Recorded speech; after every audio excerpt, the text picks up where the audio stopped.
Come on, come all spontaneous views. Just another traffic chronicle. I want to talk about this. I'm gonna talk about the 50th anniversary of hip hop that was celebrated last year, and I want to incorporate that with, this whole issues with Puff Daddy and his whole little situation. I might incorporate a couple more stuff. There's been a lot been going on. You can literally go on and blog every other day about something that's happening in the algorithms of YouTube. I want to incorporate it. I just want to get this out of the way. I'm just going to cut straight to the chase. This is come on, come on. Y'all know how I get. I'm not really trying to be a conspiracy theorist. Like I said, I told y'all before, I hate that term. I'm just going to dive deep into this Puff Daddy issue that he had. I spoke briefly about it on my last blog or blog before that about how Puff be moving. If you look at the whole Bad Boy family, they all literally crumbled around Puff Daddy. Just look at any I'm trying to see if something's on my hat. Look like something on a hat. I can't get it. There you go. Just look at any and everyone that's been involved with Puff Daddy. The Lox was able to get away from Puff Daddy. Puff is considered, is obviously a powerful person, but Puff always was the type that rubbed me the wrong way. Even when you look at the movies and how he was portrayed, people try to give this persona that Biggie used to like Puff because, they was always together. They was making music. They was making hits. They was doing their thing. A little known secret to everybody that Biggie wasn't really feeling Puff. That's why he never took Junior Mafia to Bad Boy. Why y'all think Junior Mafia was signed up under another record label when they came out and they had hits and all that? He could have easily went to Puff. That was one of the strikes that Puff had against Biggie. You could go on and on about the wrongdoings of Puff. We already know he had something to do with the killing of Big and Pop. Let's just keep it real. At some point, like I said, it's 2024. You know what I'm saying? We have to get to a point to where it's we can't look at everything as a conspiracy when it comes to the music industry and how they work, how they perform rituals. This stuff is deep. Puff Daddy, look at Big. Look at the Lox left. Carl Thomas fell off. Black Rob wound up passing. Craig Mack wound up passing. Then when you look at the individuals that surrounded Puff when he first started, the Andre Harrells, the Heavy D's, Al B. Shaw's, he's still here, but the rest of them are gone. Kim Porter. We already knew what time it was with Kim Porter. We are in an age where things like this is going to come to light. What you do in the dark comes to light. That's how I'm looking at this. And we got to stop faking the funk in this new year. Puff Daddy, it was never... Puff, let me say this. Puff Daddy, I'm going to have to keep it real in a sense, though. Let's go back to when Biggie did pass away or got killed. Puff kind of resurrected hip-hop. If you think about it, when he came out with that album, No Way Out, this was after when Big died, when he had the whole clique. He had Mason them on there. I'm going to be honest with you, that album was fire. That was a nice album, especially back then. And that's when you had the flashiness of hip-hop starting to change. That's when the Nellies starting to come out and so forth and so on. But I don't want to really incorporate not too much people. I'm going to celebrate hip-hop. But in this situation, I got to take this for a turn because I already told you real quick. If you look at last year, other than that award show that they had, the 50th year of hip-hop was celebrated, but it wasn't really celebrated to the magnitude that it should have been. I just feel like it came and went. Who knows what the underneath wrongdoings that was going on, or underneath negotiations that probably didn't fall through when it came to this, when it came to last year of the 50th anniversary. But all I'm saying is, like, man, it's just, it ain't been celebrated like that. But anyway, look at everybody Puff Daddy was involved with. You know what I'm saying? Puff Daddy survived. If you look at everybody that Puff Daddy was involved with, and I'm not saying that everybody around Puff died or got killed, the majority of them did, or their career didn't take off the way it wanted to. The Lox is probably the only group, because they kind of got away right before everything kind of transpired. You know what I'm saying? They were kind of like one of the first ones. You know what I'm saying? But anyway, you know, Puff, let's fast forward a little bit to now. You got the Cassie situation. He obviously settled out of court in that. You know, the stuff that's been going on. For you to settle, that means you knew that it was something going on that you didn't want to come out. So, you know, this is, to be honest with you, it was a downfall for the 50th anniversary of hip-hop to end the year off like that. Because Puff Daddy, in a way, did kind of change the format of hip-hop. He took the guns and stuff out. That's when 50 came in and he brought the gangster shit back in. But before that, it was just smooth shit. It was smooth. Like, hip-hop at that time was smooth. It was partying. You know what I'm saying? It was flashy. Puff Daddy put that out there. But in a way, he kind of saved hip-hop, though. So I got to give him that credit. Like, I can't just fake the funk, even though I've always looked at Puff as someone that was weird. I'm just going to keep it real. Like, he was just a weird person to me. And now when you look at all this stuff that's coming out, like, it's even more weird. But we've been heard about this. And this is what I'm saying. Like, when are we going to get to a point in society where we're going to start exposing? Like, we can't be afraid to expose. Like, if you're afraid to expose, then you're part of the problem. And I'm talking about the people that's in the industry. Cassie shouldn't have been the first one. It should have been way more people coming out saying something. You talk about allegedly, when you talk about people getting beat, like allegedly where Mary J. Blige was dealing with KC from Jodeci. Like, it was alleged. Alleged. But again, I'm just going to say allegedly. But I mean, all I'm saying is this: at the end of the day, what you do in the dark comes to light. You know, Puff, you know, maybe his time is up. Maybe the elites is looking at it like his time is up. I don't know. But it's funny how this whole Keefe D situation happened. Another downfall of hip hop. And I'm not saying downfall as to, because let's keep it real. Keefe D probably wasn't the actual trigger man that, quote unquote, killed Tupac. He was probably with the dudes that did it. But the fact that Puff's name can come up in documents or even affidavits about this whole situation with Keefe D, and he not even get implemented in no way as of yet.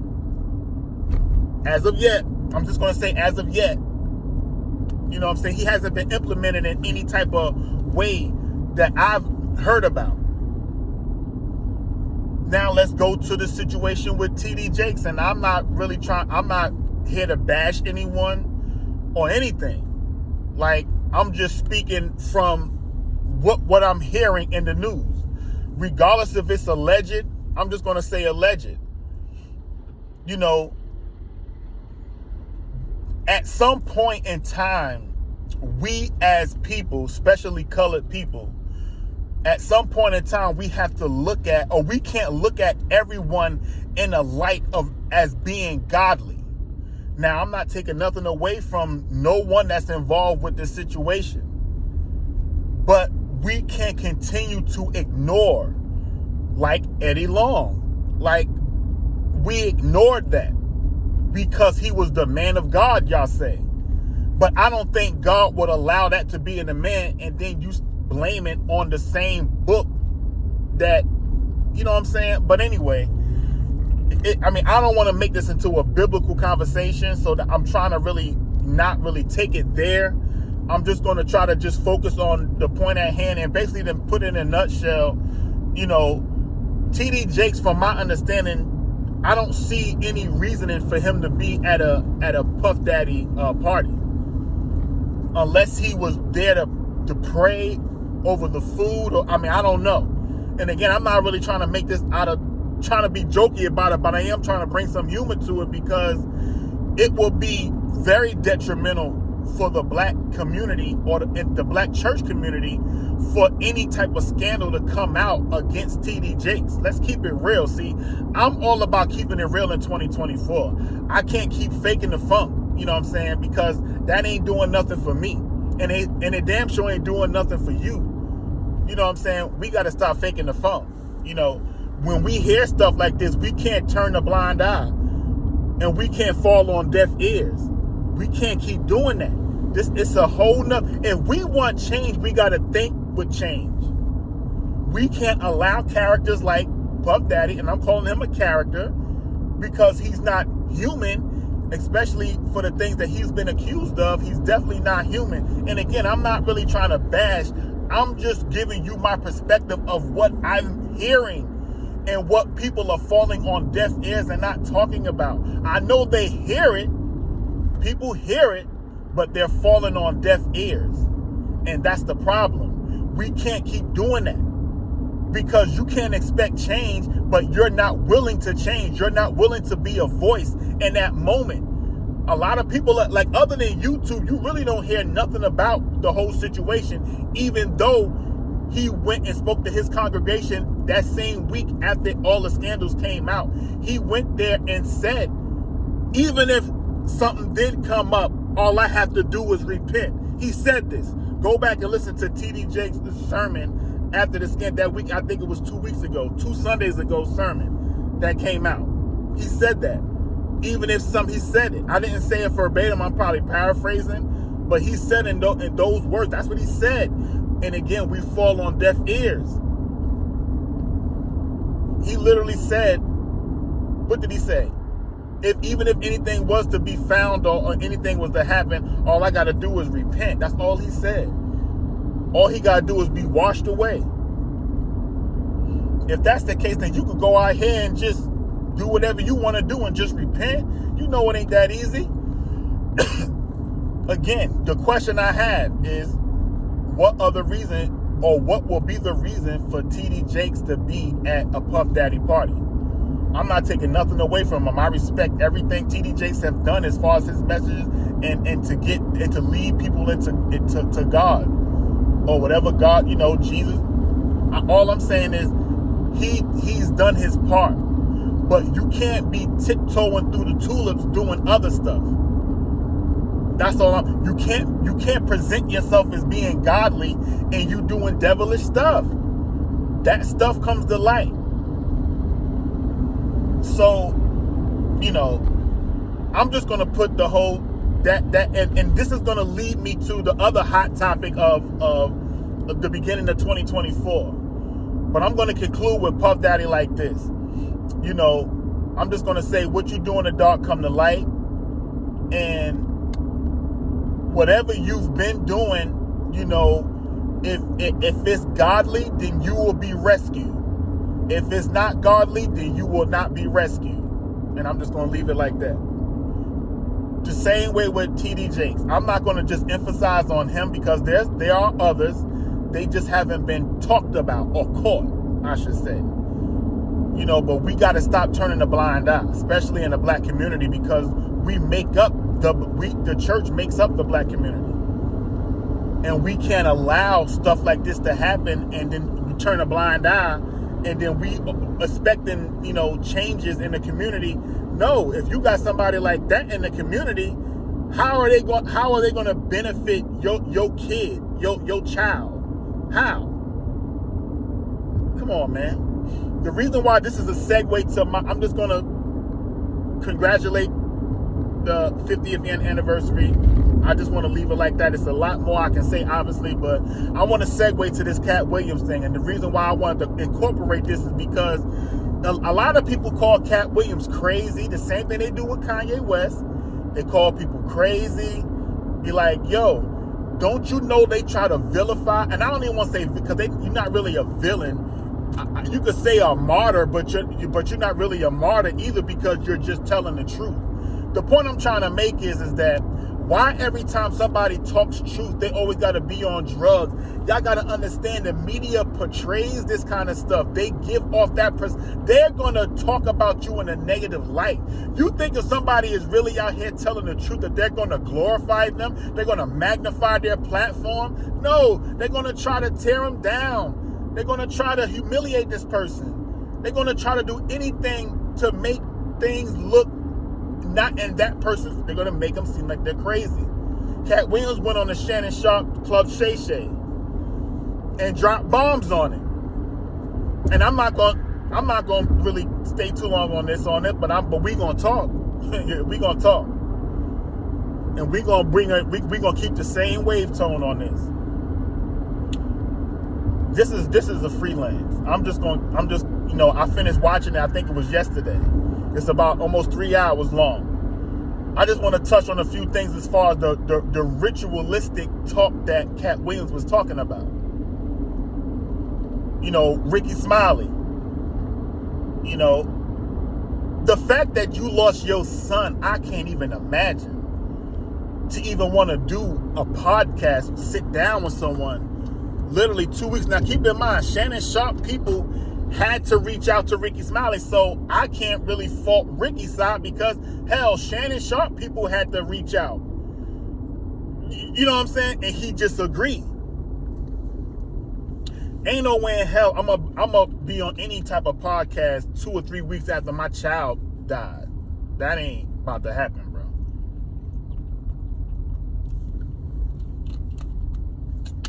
That ain't about to happen. Now, prior to him going on that show, when Ricky Smiley, I saw the videos that Ricky Smiley put up, and when he was talking after his son passed, and he was in the hallway, he was in the house, and like he was packing up going, and he was saying some weird things, talking about being in the organization and stuff like that. Shout out Dane Calloway did a video about this too. And see, I'm just rehashing the stuff that people forget about.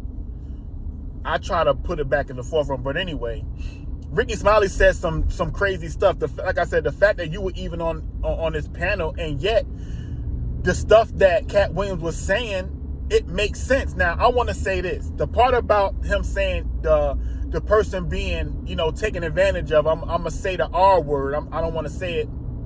I don't want to say the word, but the R word.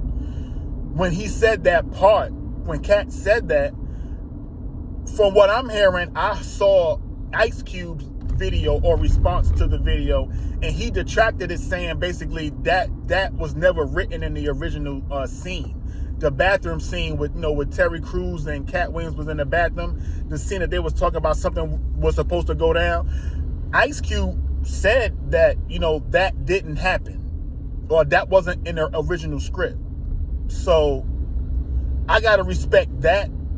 So it's been 20 years ago when this movie was written, so ain't no telling what people who was telling the lie or not. But all I'm saying is this: for Katt to say he agreed, well, if Ricky Smiley is saying that was his part at first, that means he would have had to agree to it. Let's just say, just for the sake of the argument, that was in the script.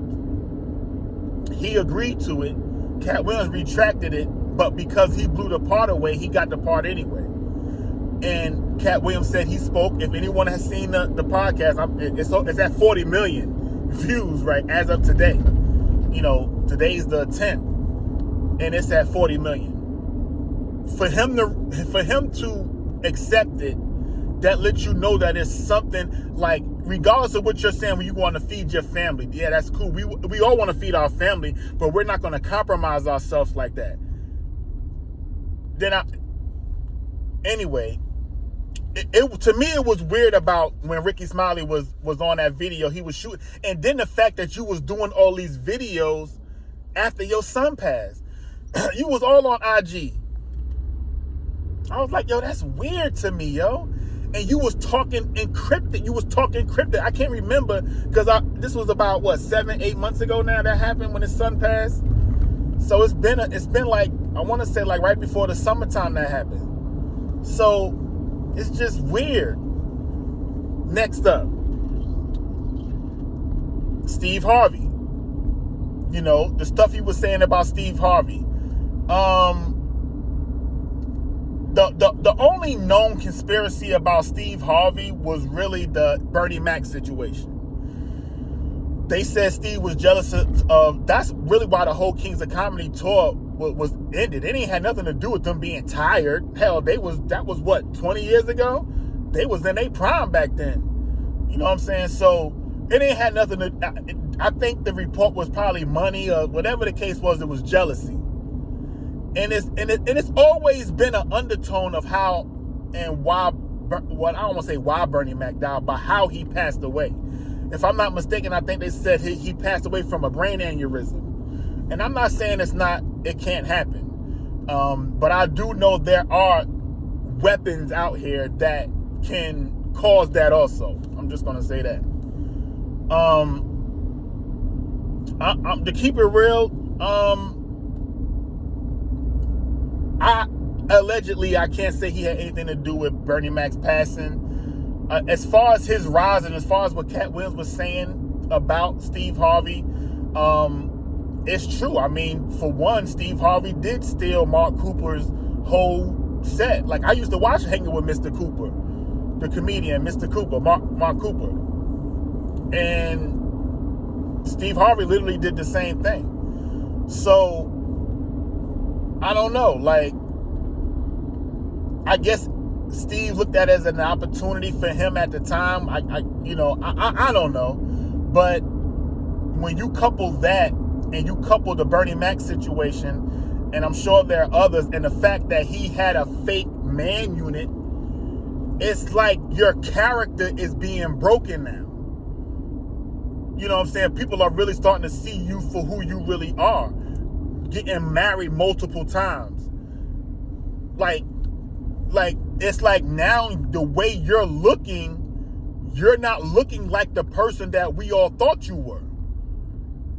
But I don't know if that has anything to do with being in the boule. Let's just say boule, because there is a black boule. I don't know. I mean, what do you guys think? I don't know. The last person I'm going to talk about before I close out is Kevin Hart. And about what Katt Williams said about Kevin Hart. About the wearing a dress and stuff like that. And I remember a video, that Kevin Hart said that he probably will never do that. And literally like 3 months he was on, what's that, Saturday Night Live, doing a skit with the little dress on, the little blue dress on. It threw me off. And that's back then when I was kind of like, I was in the little conspiracy thing, but I wasn't really into it like how I am now.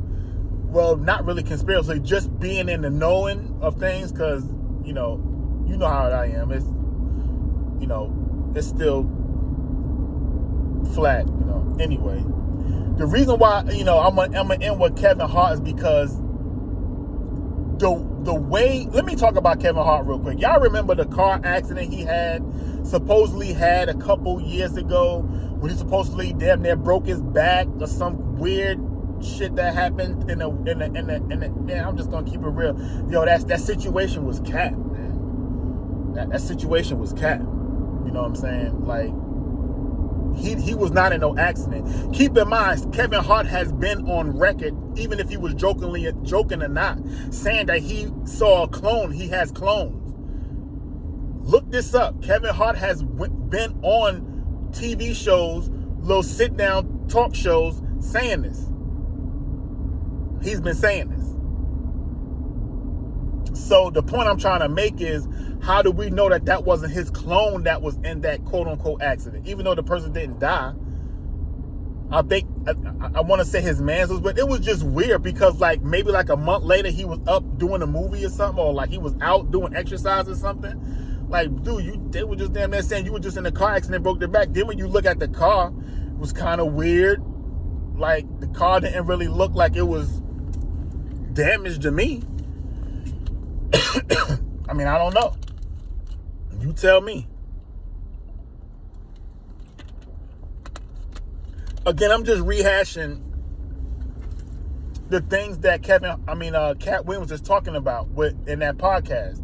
Of course, we're talking about those 2.5 hours. It's 2 hours and 40 something minutes long. He went in and I'm bringing up them three because he's talking about the rituals that these individuals may have taken. And when you wear a dress, let's keep it real, man. Like, that's selling your soul. That's something you can use it as humor, but there's other ways you can get human and be comedic when it comes to making jokes and stuff like that. I never understand, and we gotta understand, people was wearing dresses back in the William Shakespeare wore dresses, King George, all them little so-called kings, and back in the day, they all wore dresses. They were drags. That was normal back then. Look at George Washington's. Look at his attire. Look what they was wearing back then. They were dressing with blouses and stuff on, man. This stuff been going on. But the question I have is, you don't really see too many white comedians in any type of garb like that. Now you did have Robin Williams did do, was it Miss Doubtfire? But I don't really see too much white comedians. I'm leaving in the comedic family. So Robin Williams he did do stand-up. So I'm looking at it as far as comedian. I'm not saying any white actor. I'm saying a comedian like Jim Carrey. I've never seen Jim Carrey, but I think he did do a scene or a skit in Living Color back in the day. I think he did do something where he wore a dress. So that, I mean, I'm pretty sure they're out there. But the point I'm trying to make is, it's the I'm gonna keep it real. It's like the black comedy people, they make it look more ritualistic. That's the problem. It's like you'll say one thing and then they'll call you bluff. Like, you ain't gonna catch nobody else doing nothing like that. It's, like I said, I understand it's humor, but like Katt Williams said, Tyler Perry playing Medea, that's his true acting form. When Ricky Smiley played Bernice Williams, that's his true acting form. He's a better actor in that role than he is as being without the makeup and all that other stuff and just acting out a role. Let's say Ricky Smiley. Think about it. Can you picture Ricky Smiley being a police officer in a movie? No. Can you picture him being like a romantic person, like somebody's, like he just running through chick? Like, it would have to be something weird. Staying with Steve Harvey. He talked about him fronting like he wanted to be a movie star, but he really couldn't act. You know what I'm saying? And it's true. So what he had to do was he had to take other roles away from other people, i.e. Mark Cooper, hanging with Mr. Cooper. If you look at that show and Steve Harvey's show, it's the same thing. But anyway, y'all go check that out. Go check that out. I'm about to conclude. I'm just going to say, protect Katt Williams, man. This is my conclusion to this video. He needs to be protected now. But Katt Williams got so much money, he probably don't even care now. And I don't blame him, but at least he's not afraid. You know what I'm saying? And I'm tired of we rallying behind one person. Yeah, this is cool, but all this stuff should have been out. It should have been came out. It's no way that we just, like, what Katt Williams is talking about, that stuff happened years ago. It shouldn't have took him to have to get in a position to where he's at now for it to just spill out. It shouldn't have took this long, man. Anyway, shout out to, shout out to Katt Williams, man. He needs to be protected.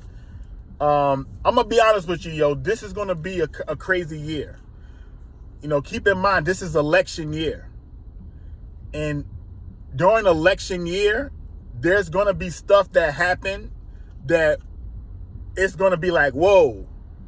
Now, keep in mind, when I record this video, catch me in about 6 months. I guarantee it's going to be some wild stuff.